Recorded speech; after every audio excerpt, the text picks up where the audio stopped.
ഇവിടെ ആരും ഇല്ലേ? ഹൈ, വീടൊക്കെ ഇങ്ങനെ മലക്കെ തുറന്നിട്ടിട്ട് അപ്പൊ ഇവിടെ ആരെങ്കിലും ഉണ്ടാവണല്ലോ. ഇതിപ്പോ വീട് വരെ പൊക്കിക്കൊണ്ടേ ആരും അറിയില്ലല്ലോ. അയ്യേ, ഇത് ശരിയാവില്ല, ഇത് ശരിയാവില്ല. മൂത്തമ്മാൻ. ഇതും ശരിയാവില്ലല്ലോ. ആ, അച്ചമ്മ എവിടെ? വിളിക്കേ. ഈ പിരിവുകാരെ കൊണ്ടു ശങ്കുമാനോ? എന്താ സംശയമുണ്ടോ? വേറെ ആരുടെങ്കിലും ചായ തോന്നുന്നുണ്ടോ? അല്ല, ഈ ഇലക്ഷൻകാർ വോട്ട് ചോദിക്കാൻ വരാറുണ്ടേ. പെട്ടെന്ന് കണ്ടപ്പോ ഒറ്റ ഞാനാടി സരസ്വതി. ശങ്കുമാൻ വന്നിരിക്കണോ? ആ ശങ്കുവപ്പയോ? കാണാതായപ്പോ ഒരാളിനെ അങ്ങോട്ട് പറഞ്ഞയച്ചാലോ എന്ന് വിചാരിക്കായിരുന്നു ഞാൻ. അതൊക്കെ എത്തേണ്ട സമയത്ത് ഞാൻ എത്തില്ലേ എന്റെ പെങ്ങളെ. എന്താ സരസ്വതി നിനക്കൊരു ക്ഷീണം? ഓ, ഒന്നും പറയണ്ട എന്റെ ഓപ്പേ. എന്താ പറ്റിയേ? ഈയിടെയായിട്ട് ശ്വാസം ഉള്ളിലോട്ട് എടുക്കുമ്പോ വയറ് വന്ന് ഭമ്മന്നങ്ങ് വീർക്കും. പുറത്തേക്ക് വിടുമ്പോ ചൂന്നങ്ങ് ചൊട്ടും. അകത്തേക്ക് എടുക്കുമ്പോ വീർക്കും, പുറത്തേക്ക് ഇടുമ്പോ ചൊട്ടും. അതിപ്പോ എല്ലാവർക്കും അങ്ങനെ തന്നെയല്ലേ? അല്ല. ഈയിടെയായിട്ട് അപ്പച്ചിക്ക് പുതിയൊരു അസുഖം തുടങ്ങിയിട്ടുണ്ട്. അതെന്താ? എവിടെങ്കിലും ഇരുന്നാ പിന്നെ എഴുന്നേക്കാതെ ഒരടി നടക്കാൻ പറ്റില്ല. എങ്ങനെ എങ്ങനെ? എവിടെങ്കിലും ഇരുന്നാലേ പിന്നെ എഴുന്നേക്കാതെ ഒരടി നടക്കാൻ പറ്റില്ല. രാഘവ, ഓപ്പ ഇരുന്നാട്ടെ. ഉണ്ണി, ഒറ്റ തൊഴി. സൂപ്പിക്കല്ലേ സൂപ്പിക്കല്ലേ. നീ ഈയിടെയായിട്ടൊന്ന് കൊഴുത്തല്ലോടാ രാഘവ. ചുമ്മാ അല്ല, പണിയെടുത്തിട്ടാ. നിന്റെ പണിയൊക്കെ എനിക്കറിയാം. ശങ്കുമാനോ? ഉണ്ണി വന്നത് ഞാൻ അറിഞ്ഞു. അതിനൊരു കഥയുണ്ട്, അത് ഞാൻ പിന്നെ പറയാം. ശങ്കുമാൻ കുറച്ചാൾ നാട്ടിലൊന്നും ഇല്ലായിരുന്നു ഉണ്ണിയെ. കാശി വരെ ഒന്ന് പോയി. ശങ്കുമാനെ കാശിക്ക് പോണ പ്രായമൊക്കെ എപ്പോഴേ കഴിഞ്ഞു. കാശിക്ക് പോയതേ ഭജനിരിക്കാനല്ല, പിന്നെന്തിനാണാവോ? 1 കിലോ ആപ്പിൾ വാങ്ങാൻ. ഒന്ന് പോയാ അവിടുന്ന്. ബിസിനസിന്റെ ചില കാര്യങ്ങൾക്ക് വേണ്ടി പോയതാ. അതിനൊരു കഥയുണ്ട്, അത് ഞാൻ പിന്നെ പറയാം. ഒരാള് വന്നാ എന്താ വേണ്ടേന്ന് ചോദിക്കുക. ഇതൊക്കെ നീ എന്നാടാ പഠിക്കരാകവ? ഇപ്പൊ എന്താണാവോ വേണ്ടത്? സംഭാരം, ഇഞ്ചി, മുളക്, കറിവേപ്പിലൊക്കെ ഇട്ട് താൻ തന്നെ പോയി എടുത്തിട്ട് വാ. ജാനുവരത്തി ശങ്കുമാനെ കുടിക്കാൻ കുറച്ച് സംഭാരം. ജോലിക്ക് ആളെ വെച്ചിട്ടുണ്ടേ. ഇവിടെ വരടോ. എന്റെ പെങ്ങളുടെ പുക കണ്ടേ ഇവിടുന്ന് പോവുള്ളൂ അല്ലേ?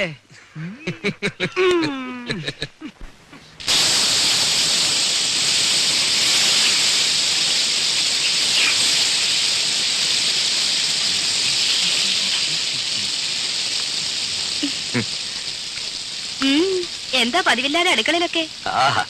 എന്റെ ചേച്ചിയുടെ കൈപ്പുണ്യെന്ന് പറഞ്ഞാ ഇതിലും കാണാനുണ്ട്. സുഖിപ്പിക്കല്ലേ കുട്ട, ഇതേ രാജി വറുത്തു വെച്ചതാ. അല്ല പറഞ്ഞോളി, കക്ഷിയോടെ? അപ്പൊ അതറിയാനാ വന്നത്? ഞാൻ ചുമ്മാ അങ്ങനെ കറങ്ങി വന്നപ്പോ അങ്ങനെ. അദ്ദേഹം നീരാട്ട് തുടങ്ങി തോന്നുന്നു.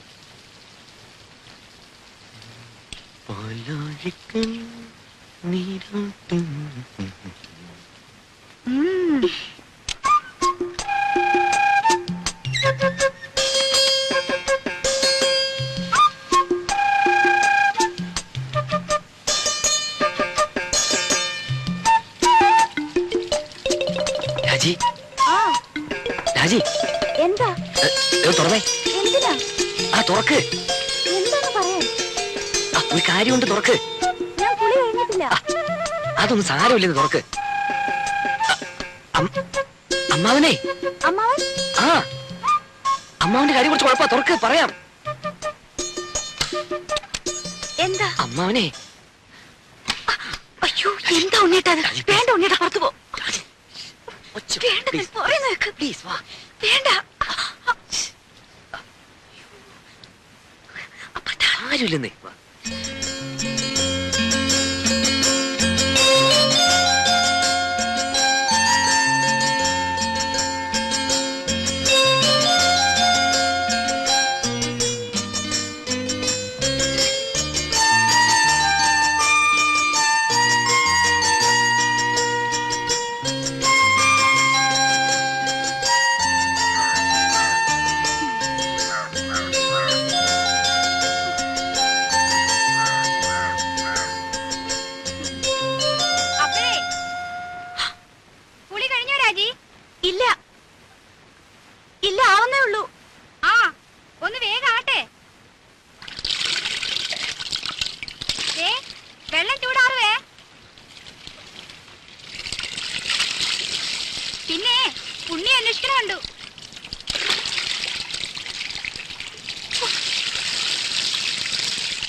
വിലസിനേച്ചി ഒരു ഉപകാരം ചെയ്യോ?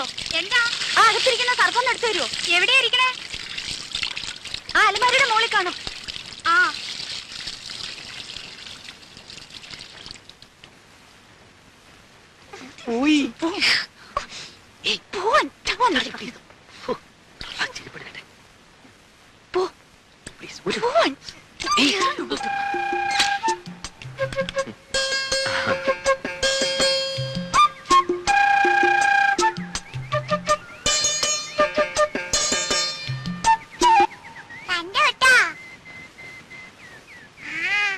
എന്ത് കണ്ടുപിടി ഇവിടെ വാടി ഇവിടെ നിക്കവിടെ. നിക്കാൻ. ഇന്ന് ഞാൻ എന്റെ മാളുവമ്മേ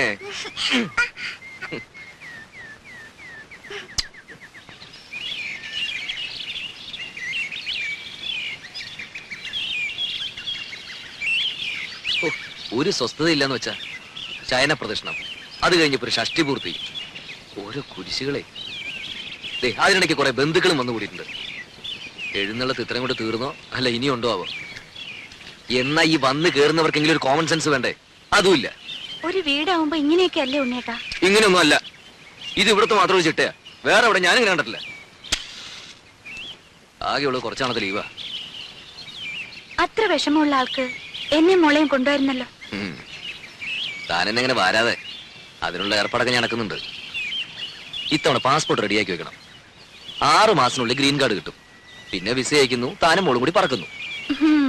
വിട്ടത് തന്നെ. ഉണ്ണിയേട്ടന്റെ അമ്മയല്ലേ ആള്. അമ്മ അത് ഇതൊക്കെ പറയും. എത്ര നാളെന്ന് വെച്ചാൽ ഒറ്റയ്ക്ക് ഇങ്ങനെ കഴിയാ? എന്തായാലും ഞാൻ ചിലതൊക്കെ തീരുമാനിച്ചിട്ടുണ്ട്. ആ നാളെ തന്നെ പോയി പാസ്പോർട്ടിന് അപ്ലൈ ചെയ്യണം. സ്വപ്നം കാണാം. ഈ ഷഷ്ടി പൂർത്തി എന്ന് പറയുമ്പോ വേണ്ടപ്പെട്ടവരൊന്നും ഒഴിവാക്കാൻ പറ്റില്ല. വേണ്ടപ്പെട്ടവരെയൊക്കെ വിളിച്ചിട്ടുണ്ട്. എന്താ? രാജയുടെ അച്ഛനെ വിളിച്ചിട്ടില്ലെന്ന്. വേണ്ടപ്പെട്ടവരെയൊക്കെ വിളിച്ചിട്ടുണ്ടെന്നാ പറഞ്ഞത്. അതല്ല സരസ്വതി, ഇനിയിപ്പോ പഴയ അത് വിരോധം മാത്രം ഓപ്പ പറയണ്ട. അവിടെ ആങ്ങളെ കെട്ടിക്കൊണ്ട് വന്നത് ആരെയാ? ഒരു നസ്രാണിച്ച്. എന്നിട്ട് ആ കാർന്നൂർ 2 കൈ നീട്ട് സ്വീകരിക്കാനും. എന്നെ കൊണ്ട് കൂടുതലൊന്നും പറയിക്കണ്ട കേട്ടാ. ആ കുടുംബത്തിൽ നിന്ന് ഒരുത്തി ഇവിടെ കയറ്റിയത് തൃപ്തി ഉണ്ടായിട്ടൊന്നുമല്ല. എന്റെ മോൻ കുരുങ്ങി പോയില്ലേ, ഇനിയിപ്പോ ഉപേക്ഷിക്കാൻ പറ്റുമോ? അത് അതോടെ മതി. അതിനപ്പുറത്തുള്ള ലോഹ്യൊന്നും വേണ്ട.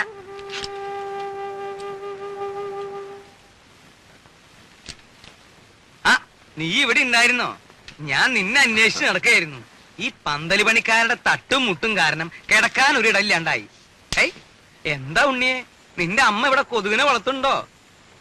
ഉറങ്ങാറായോ ഉണ്ണിക്ക്? ഞാൻ കിടക്കാനുള്ള ഉറങ്ങാറാവുമ്പോ പറഞ്ഞോളൂട്ടോ. എന്തോ ഞാൻ പറയണെന്ന് ആലോചിച്ചല്ലോ. ആ നീ വന്ന വിവരം ഞാൻ എങ്ങനെ അറിഞ്ഞു എന്ന്? അതൊരു വലിയ കഥയാ. നീ നമ്മുടെ കിഴക്കേടത്തെ കാർത്തേനിയമ്മയുടെ മകൻ ഗോപാലൻ അറിയോ? മനസ്സിലായി. കാലിന് കുറച്ച് സുഖമില്ലാത്ത. അത് ഭാസ്കരൻ. അവന്റെ കഥ ഞാൻ വേറെ പറയാം. അവൻ ഒരു വേൽത്തിപ്പെണ്ണായിട്ട് ചില കാര്യങ്ങളും അതും മറ്റതും മറിച്ചതും ഒക്കെ, അതൊക്കെ ഞാൻ എല്ലാവരും ഉറങ്ങിയതിന് ശേഷം പറയാം. ഇത് ഭാസ്കരന്റെ അനിയൻ ഗോപാലൻ. ഓ ഞാൻ അറിയും. നീ അറിയൂ അവനെ? അവനൊരു കളിപ്പേരുണ്ടല്ലോ. അല്ല ഉറക്കം തൂങ്ങിട്ട് പോയി ഞാൻ. ഉറക്കം തൂങ്ങി. അത് അവന്റെ അനിയൻ. ഇത് ഗോലി. അവൻ ഇങ്ങനെ ഉരുണ്ടാണല്ലോ നടക്കണേ. ഈ ഗോപാലൻ അവന്റെ അളിയന് ദുബായിക്ക് പ്ലെയിൻ കയറ്റാൻ തിരുവനന്തപുരത്ത് പോയി. തിരിച്ചു വന്ന് ബസ് ഇറങ്ങിയപ്പോഴാ അവൻ എന്നെ കണ്ടതും അവൻ എന്റെ നേരെ ഇങ്ങനൊരു വരവാ. ഈ ഗോലി എന്തിനാ എന്റെ മെക്കിട്ടേക്ക് ഇങ്ങനെ ഉരുണ്ടു വരണേന്ന് ഞാനും വിചാരിച്ചു. ഞാനും അവനും തമ്മിൽ ഏതാണ്ട് ഇങ്ങനെ എത്ര അടി ഉണ്ടാവും? 2 അടി കാണും. അല്ല 3 അടി ഉണ്ട്. സ്വിച്ചിട്ട പോലെ അവിടെ നിന്ന്. ഇവന്റെ നിൽപ്പ് കണ്ടപ്പോ ഞാനൊന്ന് അന്താളിച്ചു. എന്താ ഗോപാല ഉണ്ടായേന്ന് ഞാൻ ചോദിച്ചു. അപ്പൊ അവൻ പറയാ, തിരുവനന്തപുരത്ത് വെച്ച് അവന്റെ അളിയനെ ദുബായിക്ക് വണ്ടി കയറ്റാൻ ചെന്നപ്പോ എയർപോർട്ടിൽ വെച്ച് ഉണ്ണി വന്നു എന്ന് അറിഞ്ഞുത്രേ. അങ്ങനെയാ നീ വന്നു എന്ന് ഞാൻ അറിഞ്ഞത്. എനിക്കൊരു പ്ലാനൊക്കെ ഉണ്ട്. മൂത്ത മകൻ ചന്ദ്രശേഖരനെ 1 മാസം തടിയുടെ പോലെ ഇരുത്തിയിട്ട് അമേരിക്ക, കാനഡ ഇങ്ങനെയുള്ള പുണ്യസ്ഥലങ്ങളൊക്കെ ഒന്ന് സന്ദർശിക്കണം. അടുത്ത് കിടന്നിടൂ അമ്മാവാ.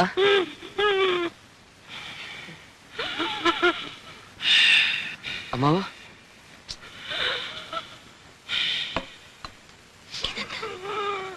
ഷീറ്റോടെ വലിച്ചെടുത്ത് കാട്ടിലേക്കളെ ഞാൻ. ഈ വീട്ടിലൊരു സ്വസ്ഥതയില്ല.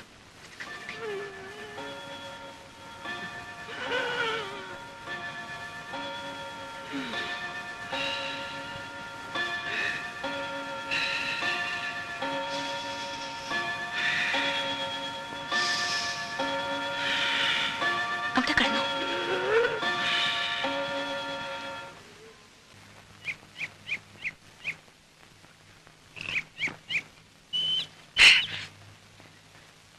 രാഘവട്ടം കണ്ടോ?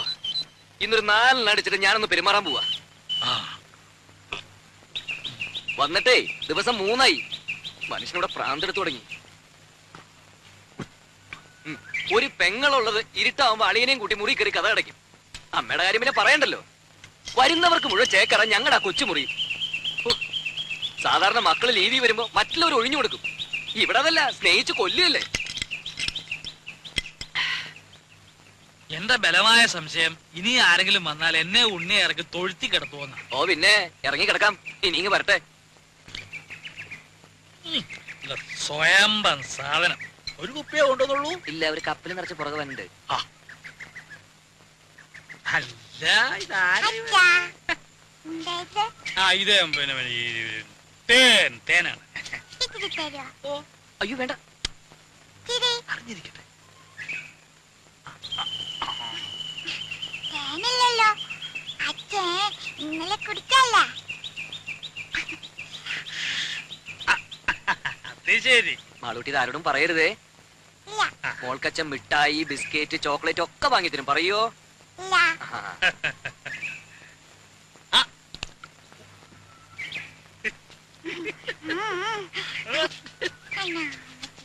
അച്ഛന്റെ മോള് തന്നെ.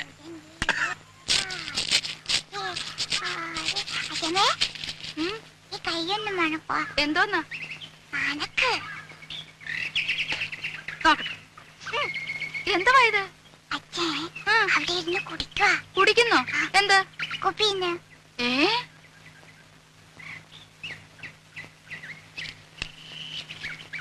എടാ ഇവിടെ വാടാ. പൊളിച്ചു കളിക്കുന്നോ? ഇവിടെ വാടാ. ഉണ്ണിയെ വിളിക്കണേ. ഒരാളല്ല രണ്ടും. ഇത്തിരി വിട്ട് നിന്നാ മതി. ഇവിടെ വരാൻ.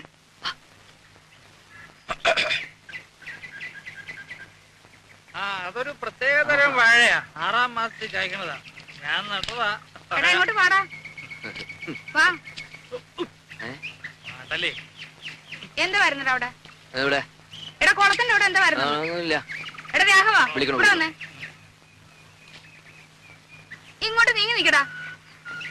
എന്താ വരുന്നത് അവിടെ?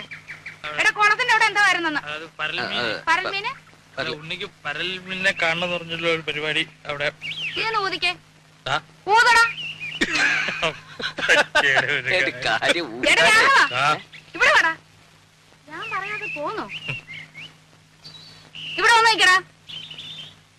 ഇവിടെ അടുത്ത് വന്ന് നിക്കാൻ. ഊത്. ഊതാൻ. അകത്തോട്ടല്ല, പുറത്തോട്ട് ഊതടാ. എടാ മുഖത്തോട്ട് ഊതാൻ. മുഖത്തോട്ട് ഊതടാ. ആഹാ, അത്രയ്ക്കായോ? നീ കള്ളച്ചോറ് തിന്ന് ചോടാ ഇവിടെ. നീ വാടാ. രണ്ടിനും ഞാനിത് നോക്കി. എടാ മടിയ മത്തായി, നീ എന്റെ മുറ്റത്തിരുന്ന് കള്ളു കുടിക്കോടാ. നിന്നെ ഞാൻ വെറുതെ കൊടുക്കില്ല. ആഹാ, രണ്ടിനും